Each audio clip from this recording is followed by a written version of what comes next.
فناننا من رواد الغناء والطرب في الخليج العربي وفي الكويت على وجه الخصوص. قدم من عام 1963 عشرات الأغاني العاطفية والدينية والوطنية. نتذكر أغانيه: ما دريت منه بحظه درى، ترى الليل عودني على النوح والسهر. حياكم الله ويانا ويا مصطفى أحمد.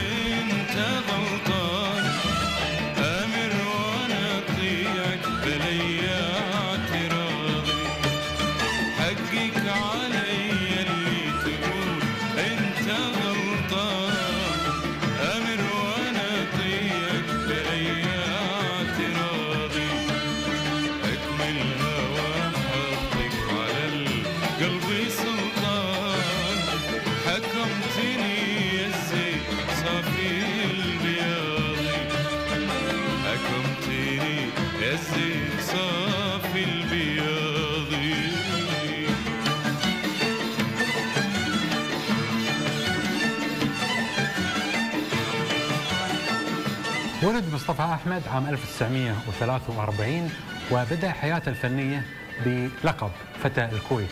أما اسم الكامل فهو مصطفى أحمد محمد الراشد. عشق العود وتعلم العزف وبدأ يغني في الجلسات الخاصة مع أصدقاء الملحنين والشعراء مثل مبارك الحديدي، عبد الرحمن البهيجان. أما بداية مشواره الفني فبدت من برنامج ركن الهواة في إذاعة الكويت، واللي شجعه على الدخول هو الملحن عبد الرحمن البهيجان، وكان في هالبرنامج يشترك فنانين من الكويت ومن الوطن العربي.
وأول أغنية قدمها مصطفى أحمد في برنامج ركن الهواة هي أغنية حبيبي راح وخلاني لشادي الخليج، وكانت هاي الأغنية معروفة على صعيد الخليج العربي ومنتشرة كثير، ونجح في تقديمها. وعندما تميز في ذلك طلبت منه الإذاعة أن يسجل أول أغاني، وبالفعل سجل أول أغاني في الإذاعة.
من قصص الوفاء اللي يتمتع بها الفنان مصطفى أحمد في بداية حياته أن اقترح على الإذاعة يكون أول ملحن لأول أغنياته عبد الرحمن البهيجان، لكن الإذاعة رفضت ذلك وقالت أن هذا الملحن غير معروف وغير مسجل في الإذاعة لكن مصطفى أحمد لأنه يعرف إمكانيات عبد الرحمن بهيجان أصر على ذلك، وأصر أن يسجل أول أغنياته، فوافقت الإذاعة أو لجنة الإذاعة في تلك الفترة وسجلوا له، وبالفعل نجحت الأغنية. وأيضا نجح الملحن عبد الرحمن بهيجان وأصبح من كبار الملحنين في الكويت. كلمة وقالوها وساعة صدقتي، كذبة وشاعوها وعني تبعدتي. كلمة وقالوها وساعة صدقتي، كذبة وشاعوها وعني تبعدتي. مفروض يا حلوة اللي سمعها جواه، مفروض يا حلوة اللي سمعها جواه، اسأل ويتأكد ليتك سمعتيني، ليتك سمعتيني وأول تأكدتي.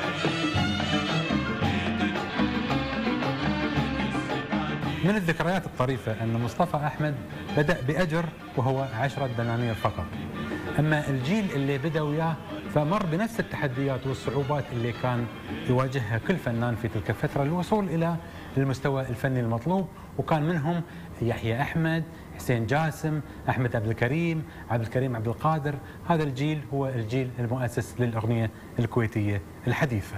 سبقهم جيل مؤسس من أمثال فيصل الراشد، سعود الراشد، عبد اللطيف الكويتي، محمود الكويتي، عبد الله فضالة، صالح الحريبي، عبد المحسن المهنا، وبدأوا في فترات بين الخمسينات وبداية الستينات من القرن العشرين.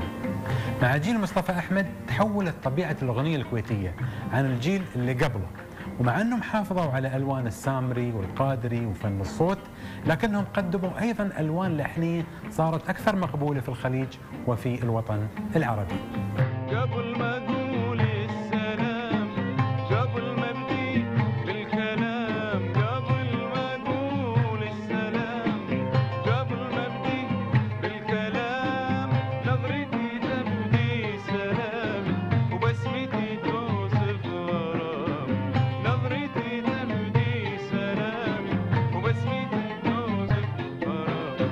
قبل ما أقول السلام، قبل ما أبدي بالكلام، قبل ما أقول السلام، قبل ما أبدي بالكلام، نظرتي تبدي سلام وبسمتي توصف غرام، نظرتي تبدي سلام وبسمتي توصف غرام. وبس لاحظ أنت وافهم اللي شايفيني يتكلم، بس لاحظ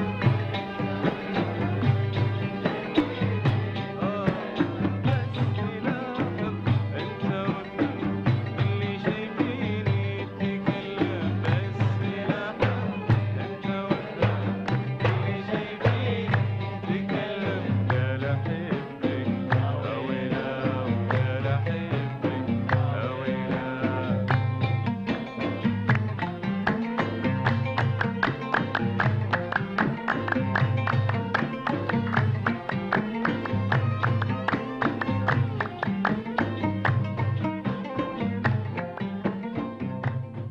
والله يا يبيت للقنطرة.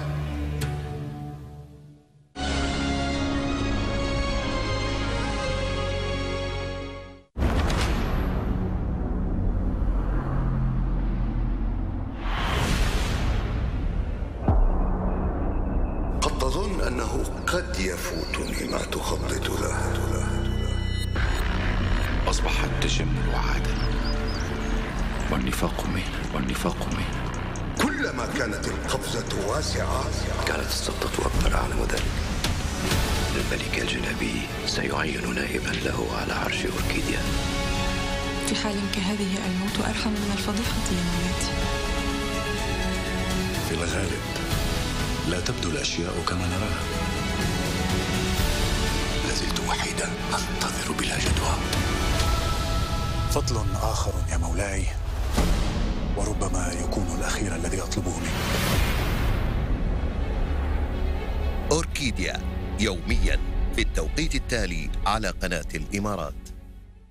في زهرة الخليج هذا الأسبوع مواقع التواصل الاجتماعي تقرب المشعوذين من ضحاياهم. القافلة الوردية 8 أعوام في محاربة سرطان الثدي. مذيعة قناة أبو ظبي نادية بركات وهبت شقيقتها كليتها وكثيرا من الحب. أمل سليمان أول مأذونة في مصر تروي رحلة 10 سنوات من العمل. وفي الصفحات الفنية نجمة الغلاف الفنانة هنا الزاهد أحدث عروس في الوسط الفني تصرح زيجات أحمد فهمي لم تعق ارتباطنا. زياد برجي يعتذر لشيرين عبد الوهاب عبر زهرة الخليج ويفش خلقه مع إليسا. أين سيحيي عمرو دياب حفل ليلة رأس السنة 2019 وما مكاسبه من رحلة نيويورك. كما نرصد لكم تفاصيل إصابة فاروق الفيشاوي بالسرطان ورحلة علاجه. مجلة زهرة الخليج تصدر يوم الخميس من كل أسبوع. للاشتراك اتصلي بالرقم المجاني 800-2220 ومن خارج الإمارات 0097124145000. هي رحلة بحث عن الموهبة الحقيقية، عن الصوت الذي يحمل معنى الأصالة والطرب. أينما كنت اجعل موهبتك تنطلق الآن في أضخم برنامج للمواهب يهتم بالطرب الحقيقي البديع. للاشتراك قم بزيارة الموقع الإلكتروني www.adtv.ae/الزمن الجميل وحمل مقطعي فيديو بصوتك للحصول على فرصة للمشاركة. شارك الآن الزمن الجميل على قناة أبو ظبي.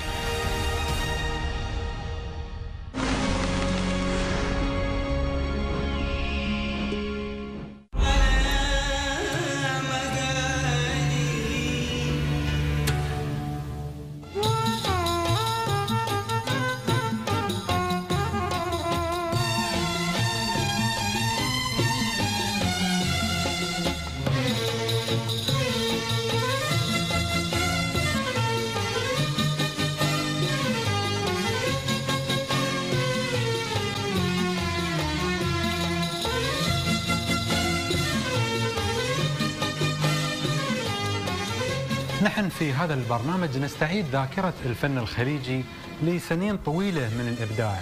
الهدف منه هو استلهام هذه التجربة الغنية وفهم معنى ارتباط الكلمة واللحن بحياة الإنسان وكذلك بثقافة الخليج العربي والجزيرة على وجه العموم. إذا نبغي ننظر إلى كل تجربة على انفراد سوف نجد أن لكل فنان خصائصه المتميزة سواء في اختيار الكلمات أو اختيار الألحان أو حتى في طريقة الأداء. وهذه الكوكبة من المغنين تركت أثر في ذاكرة وقلوب الناس على مدى عقود في الأغنية الخليجية. مصطفى أحمد مثلا يقول أنا أختار الكلمة اللي تناسبني واللي تناسب الروح اللي كيف أنا بأديها وبألقيها. وكان يقول أن الكلمات هاي كثير تأثر خلال إلقاء الأداء، وقال أن بعض المقاطع من الأغاني كان يوقف التسجيل لأن تأثر فيها بشكل كبير. باحاتي ودي أصبر، باحاتي كان يا روحي سليم في حياتي، انت كل شيء في حياتي، كل ما دور ما لقيت باحاتي ودي اصبر، باحاتي كان يا روحي سليم في حياتي، انت كل شيء في حياتي، كل ما دور ما لقيت باحاتي ودي اصبر باحاتي، انت كل شيء في حياتي، انت كل شيء في حياتي، كل ما دورك ما لقيتك باحاتي، يلي انا بلاياك شوقي سرى فيك، يلي انا بلاياك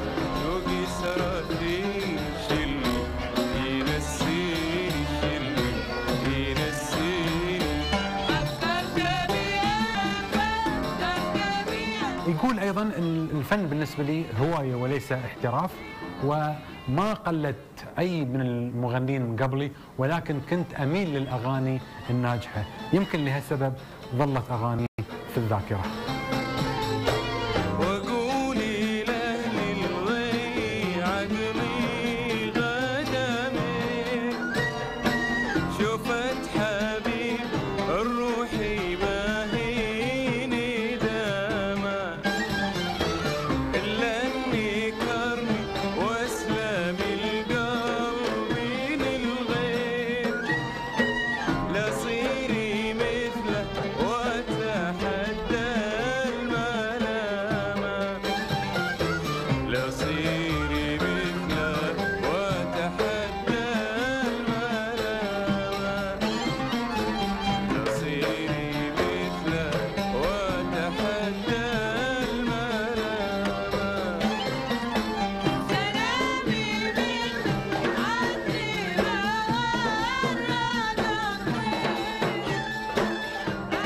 بالنصف الثاني من الستينات وفي السبعينات أصبح مصطفى أحمد من نجوم الغناء في الخليج.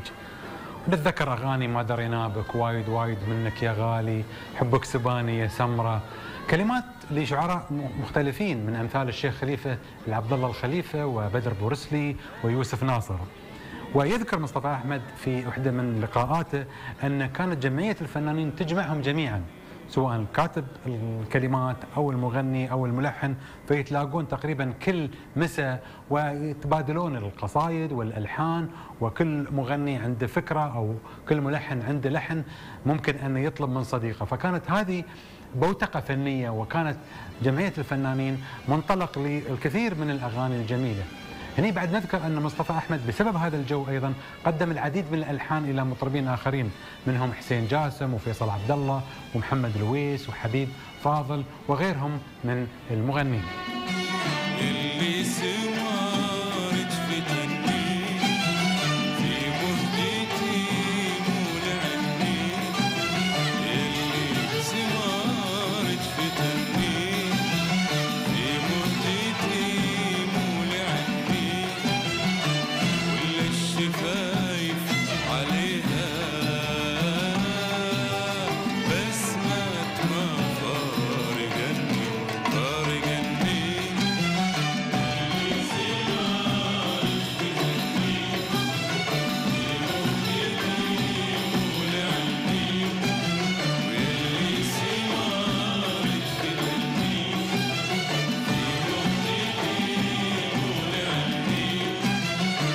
ولا الشفايف عليها بسمة ما فارقني فارقني.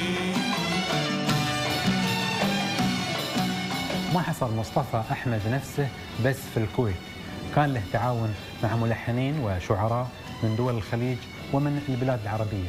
مثلا من البحرين لحن خالد الشيخ محبة القلب من أشعار الشاعر علي الشرقاوي.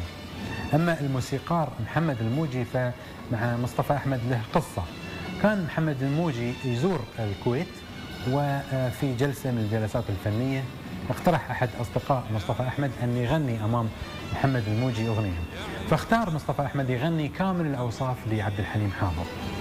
فلما سمعها الموجي يعجب بصوته وقال له تفضل هذا رقمي، وإذا زرت القاهرة ممكن تتصل فيه ونتلاقى. وبالفعل بعد فترة مصطفى أحمد كان في القاهرة واتصل بمحمد الموجي، وصارت بينهم صداقة، كانوا يتزاورون في تلك الفترة، ولكن لم يتم أي تعاون. بعد فترة محمد الموجي قدم له لحن، ولكن مصطفى أحمد أحس أن هذا اللحن لونه مصري، وقال أنا ما أحب أغني ضمن كبار المغنين مثل عبد الحليم حافظ وغيره، أفضل أني أغني من أغاني الكويت.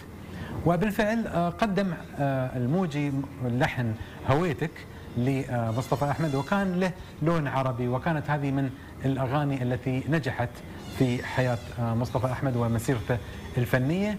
ولكن أيضا تعاون مصطفى أحمد مع شعراء من السعودية مثل بدر عبد المحسن في أغنية سرى الليل ولحنها له سراج عمر. ومن الكويت تعاون كثير مع الملحن المعروف أحمد باقر، ويعتبره من الناس اللي أبرزوه في الأغنية الكويتية، ويوسف المهنا. الديقان. وصلت أغاني مصطفى أحمد تقريبا إلى 150 أغنية.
تسكت لا لا تسكت لا وعاتبني وعلمني أحبك زود أحبك زود أحبك زود أحبك لا تسكت لا لا لا لا لا تسكت لا وعاتبني علمني أحبك زود أحبك زود أحبك زود أحبك اجرحني اجرحني اجرحني اجرحني ولك مني أسامح ولك مني أسامح العيون السود العيون السود لا تسكت لا لا لا لا تسكت لا وعاتبني وعلمني أحبك زود أحبك زود أحبك زود أحبك لا تسكت لا لا لا لا تسكت لا وعاتبني وعلمني أحبك زود أحبك زود أحبك زود أحبك اجرحني اجرحني اجرحني اجرحني ولك مني أسامح ولك مني أسامح العيون السود العيون السود ولو إن العتب منك ما عنده خطأ ولو إن العتب منك ما عنده خطأ لأن الشوق من عينك من عينك في قلبي سطى في قلبي سطى ولو إن العتب منك ما عنده خطأ ولو إن العتب منك ما عنده خطأ لأن الشوق من عينك من عينك في قلبي سطى في قلبي سطى ويحلى عتابك عتابك وانت في ساعة غضب وانت في ساعة غضب انت في ساعة غضب وانت في ساعة غضب